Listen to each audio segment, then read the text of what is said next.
Morning and welcome to our thought for the day. I want to read you an amazing verse from Luke chapter 10, and it's verse 42, and it says this: "But one thing is needful, and Mary has chosen that good part, which shall not be taken away from her." The little title I've given to my thought this morning is this: priorities in the right place. Priorities in the right place. And I want us to think about our priorities, perhaps for the next few mornings. And I want us to look in particular at the little phrase, one thing. One thing. What a great passage of scripture it is that we just read. And it would do you good to read the rest of the chapter. You see, we read that Jesus had raised Lazarus from the dead, and there was great excitement that fills the house of Mary, Martha, and Lazarus. And can you blame them being excited?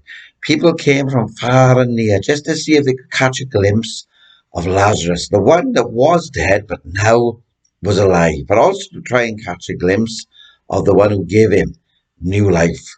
Or for that to be our testimony, that people will come to see the one that God has given new life to, you and I, in our salvation since we've met Jesus. Also, they wanted to see what had took place in the life of Lazarus. Excitement filled the house. And wherever Jesus is, there's always excitement. Wherever the true presence of God is, there's always excitement. You see, we are told in this passage that Lazarus sits with his eyes fixed on Jesus. Can you blame him? What a lesson that is we need to learn this day, to keep our eyes fixed on Jesus. And if we keep our eyes fixed on Jesus, all will be well. And then we are told about Mary. And it said, Mary sits at the feet of Jesus, drinking in every word that he had to say. And then we are told about Martha. And Martha, we are told, is in the kitchen. And she's overcome by all the responsibility of cooking for all the friends and the guests and the people that are in the house. And she looks to see where her sister is, and there she finds Mary sitting at the feet of Jesus, almost as if she has no cares whatsoever. And you know what? Martha became annoyed. And she says to Jesus in verse 40, "Dost thou not care that my sister hath left me to serve alone?" And then the voice of Jesus.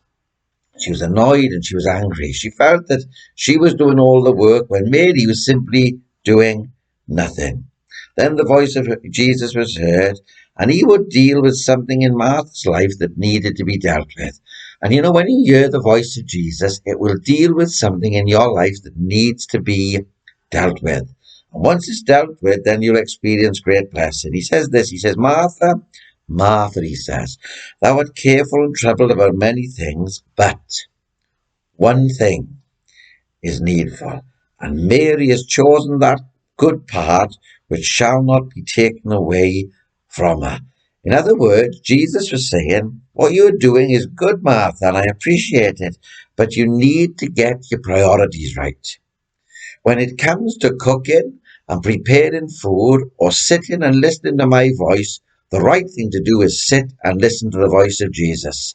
Listen to what I have to say to you. You need to get your priorities right. I wonder, is that you today? Or you say, all that I'm doing is right. I'm concerned about people. I'm concerned about my employment. I'm concerned about all sorts of things. But you need to hear the voice of God today. That's what will make the difference for you and for your family. You spending time at the feet of Jesus. If not, then your time is wasted. The best time spent is the time spent at the feet of Jesus.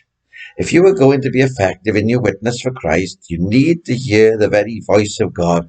One thing is needful.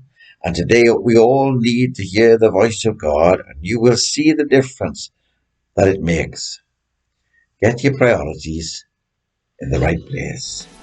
One thing is needful. I look forward to speaking with you again tomorrow morning. God bless you.